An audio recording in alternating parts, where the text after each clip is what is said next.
Assalamualaikum warahmatullahi wabarakatuh. Alhamdulillah, syukurillah. Pada kesempatan kali ini saya akan menyampaikan materi tentang menghadirkan sholat dan zikir dalam kehidupan. Sholat dan zikir, makna sholat adalah doa, yakni doa meminta kebaikan. Secara istilah, sholat adalah perbuatan yang diawali dengan takbiratul ihram dan diakhiri dengan salam. Makna zikir yaitu mengingat, yakni mengingat kepada Allah Subhanahu wa Ta'ala. Dalam Al-Quran surat Al-Ankabut ayat 42 tentang sholat, Bismillahirrahmanirrahim. Utlu ma uhiya ilaika minal kitabi wa aqimis sholat. Inna sholata tanha 'anil fahsya'i wal munkar wa la dzikrullahi akbar wallahu ya'lamu ma tasna'un. Dalam ayat tersebut diterangkan bahwa intinya sholat adalah mencegah dari perbuatan keji dan mungkar. Dalam Al-Quran surat Al-Ahzab ayat 41 tentang zikir, Bismillahirrahmanirrahim. Ya ayyuhalladzina amanu dzkurullaha dzikran katsiran. Artinya, hai orang-orang yang beriman, berzikirlah dengan menyebut nama Allah, zikir yang sebanyak-banyaknya. Syarat wajib sholat. Dalam menjalankan sholat tentunya ada syarat wajib sholat. Yang pertama Islam, yang kedua balik, yang ketiga berakal, dan yang keempat adalah suci dari haid dan nifas. Selain syarat wajib, ada juga syarat sah sholat. Yang pertama suci dari hadas besar dan hadas kecil. Dua, suci tempat, badan, pakaian dari najis. Yang ketiga menutup aurat. Yang keempat telah masuk waktu sholat. Yang kelima menghadap kiblat.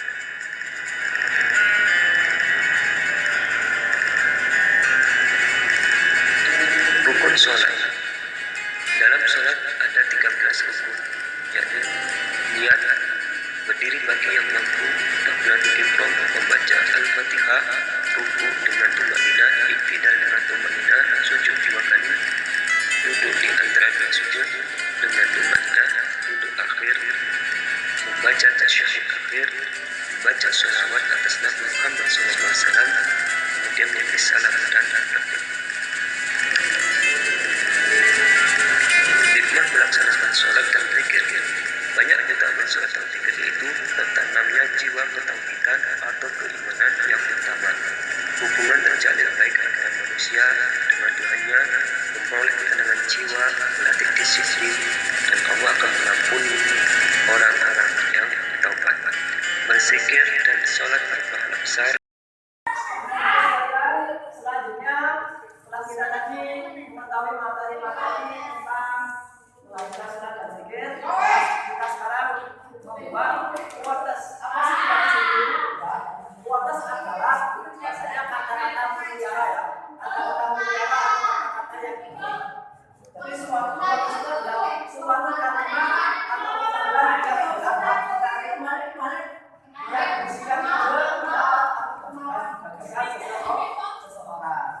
Berikutnya, marilah setiap kelompok ini menuliskan kuotas. Silakan nanti mencari pembacaan atau sumber materi dari manapun boleh. Pembacaan nanti dituliskan, kemudian nanti dibacakan masing-masing kelompok.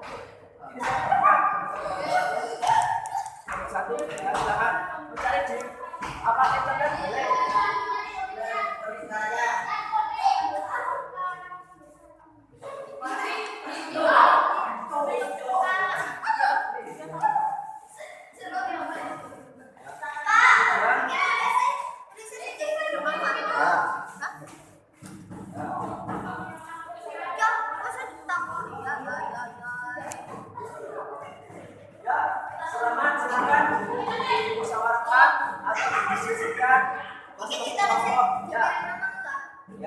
Untuk apa tuliskan di situ nama kelompoknya,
kebiasaan maka sukses akan menjadi kepastian dengan izin Allah. Dari kelompok 2 silakan dibacakan.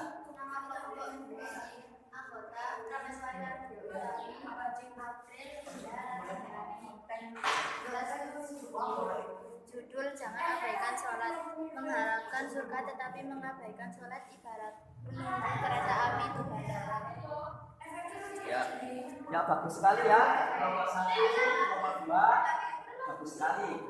Selanjutnya kelompok 3. Kelompok 3 membacakan hasil dari diskusi kelompoknya. Kegelisahan hilang saat sholat dimulai. Ya, jadi alhamdulillah kegelisahan hilang saat dimulai. Ya, berarti kalau kita sholat akan memberikan ketenangan pada jiwa kita. Ya, terima kasih, bagus sekali. Alhamdulillah pada kali ini kita telah melaksanakan dengan baik, khususnya teman-teman semuanya yang mengajarkan dengan baik. Semoga menjadi pemahaman yang bermakna ya bagi kita semuanya, sehingga dapat memahami materi kita, sehingga selanjutnya dapat kita terapkan dalam kehidupan sehari-hari. Ya, bagaimana pembelajaran hari ini? Menyenangkan? Menyenangkan ya, alhamdulillah.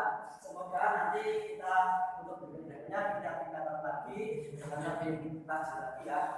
Terima kasih. Saya simpulkan bahwa sholat adalah ibadah yang utama ya, ibadah yang utama di antara ibadah yang lain. Karena apa? Tujuan manusia diciptakan adalah untuk beribadah kepada Allah.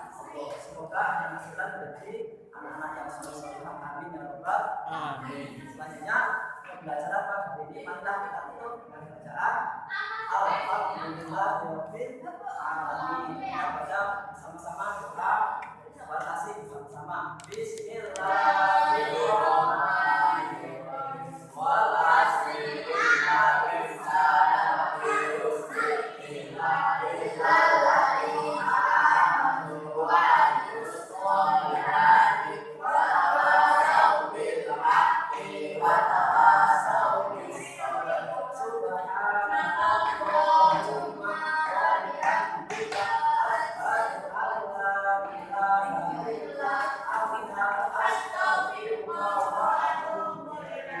Wassalamualaikum warahmatullahi wabarakatuh. Sholat yang sesungguhnya dengan baik. Yang pertama, biasanya itu khusyuk adalah niatnya. Jadi waktu niat itu sampai ingat ini sholat apa.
Tamanan keluarga. Nah, ini salah satunya, kalau di antaranya saya sampaikan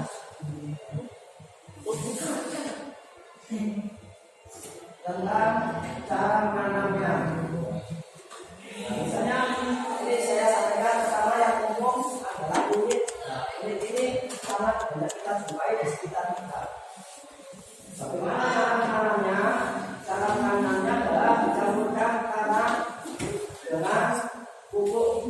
Nah, pupuk bisa dari pupuk kandang. Jadi kotoran kandang itu bisa untuk menyembuhkan tanah. Kemudian disiapkan polybag untuk kita dalam memanfaatkan botol-botol bekas ya, atau botol bekas. Nanti seperti tadi yang di kelompok pertama kita menyiapkan botol-botolnya ya, atau menyiapkan tempatnya. Kemudian yang ketiga, tempat tersebut diberikan lubang untuk tempatnya tanah dan juga tanaman. Kemudian memasukkan masing-masing bibit kunyit ya, kunyit tadi kemudian dimasukkan kepada tempat tersebut. Kemudian setelah itu baru ditempatkan di tempat yang disediakan atau tempat yang untuk ditata dengan rapi. Selanjutnya nanti setelah siap ini bisa itu pertama kunyit. Nah, sekarang kunyit. Nah, ini bagaimana cara untuk pengobatan? Nah, misalnya untuk memanfaatkan. Jadi setelah kunyit tersebut kita sirami sampai dengan umur dewasa, kemudian bisa kita panen ya. Itu nanti bisa disiapkan air 4 air tambah, kemudian 4 gelas air di rebus ya, rebus. Kemudian diparutlah kunyit tersebut. Nah, kunyit tersebut diparut atau dibakar. Kemudian Kemudian dimasukkan juga 1 sendok teh. Nah, 1 sendok teh harus sedikit yang ada di dalam itu dipindahkan ke tempat tadi. Kemudian ini rebus selama 10 menit. Jadi hasil dari kulit tadi dimasukkan ke tempatnya di tempat yang selama 10 menit. Kemudian setelah itu kita 10 menit apinya dimatikan. Kemudian disaring dari tersebut.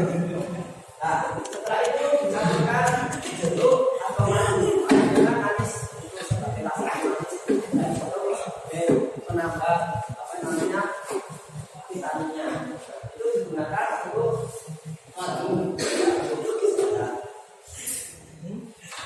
Yang kedua, kita cari yang lidah buaya. Nah, ini lidah buaya ya. Nah, lidah buaya ini kita jumpai ada bentuknya apa namanya?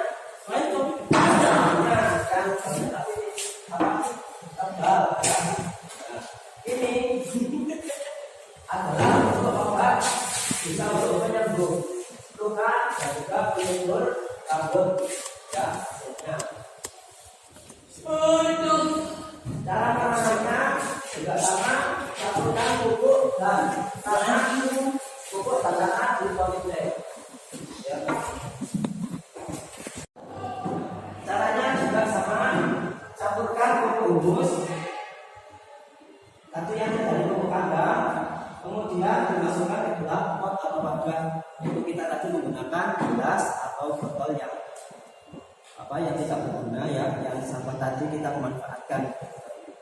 Kemudian letak-letak jahe tadi ya, setiap jahe itu kan ada ada tunasnya ya, itu kita tanamkan, kita kembangkan di situ, kemudian kita siram dan setiap hari maka itu akan tumbuh dan bisa banyak ya, anak-anaknya bisa banyak seperti menyebar begitu ya. Kemudian setelah panen ya, panennya bisa kita ambil, kita cuci jahenya, kemudian kita iris atau bisa kita parut juga, kemudian kita campur dengan itu ada buah lemon, kemudian juga airnya. Ini juga untuk kesehatan, jadi kepada tubuh bisa menggunakan tubuh. Ya.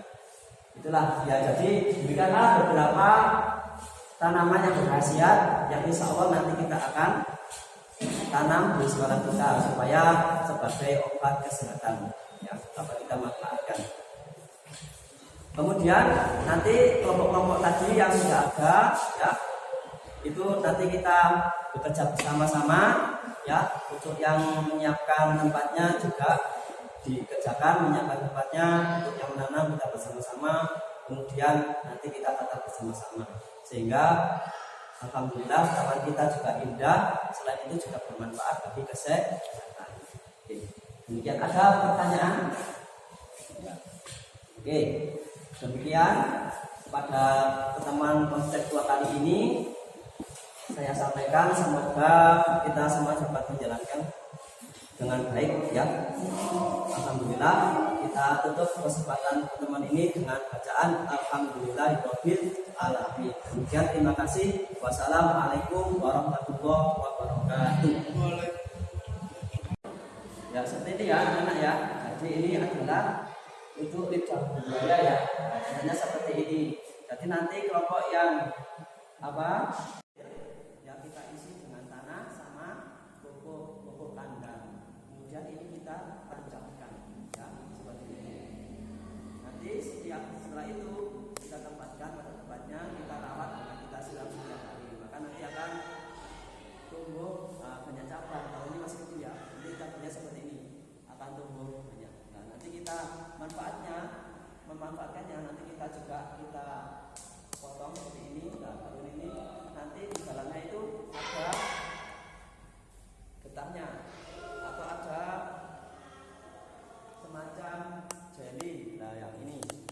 kita manfaatkan untuk misalnya mengobati luka. Sama tadi kita contoh dengan madu untuk diposkan pada luka.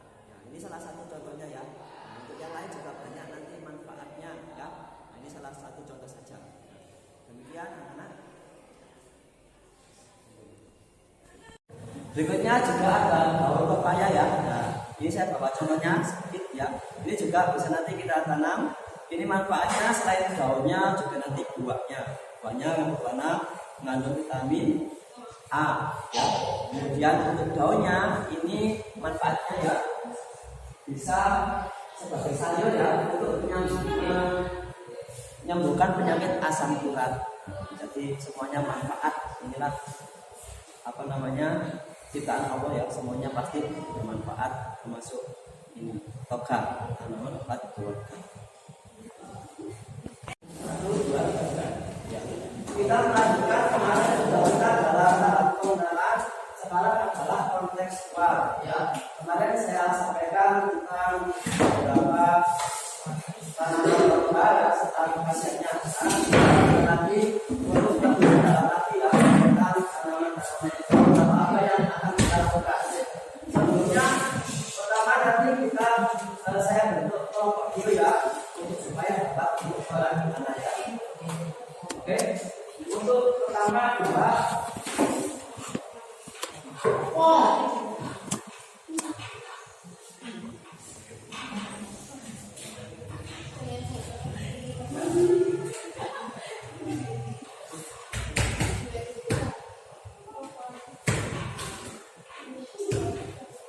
Ya, jadi nanti kita langkah-langkahnya ada tiga itu. Pertama adalah menyiapkan medianya, kemudian yang kedua adalah menyiapkan tempat untuk menanam, dan yang ketiga adalah tanamannya kita tanam dan penanaman besar. Oke. Ya sebenarnya saya bentuk dulu ya untuk kelompoknya. Ya. Jadi jumlahnya nanti ada kelompoknya 5 ya, 5 masing-masing nanti sesuai dengan kelasnya. Oke, nanti ketua kelas untuk mengkoordinasi aturan nanti saya langsung saja untuk keterangannya.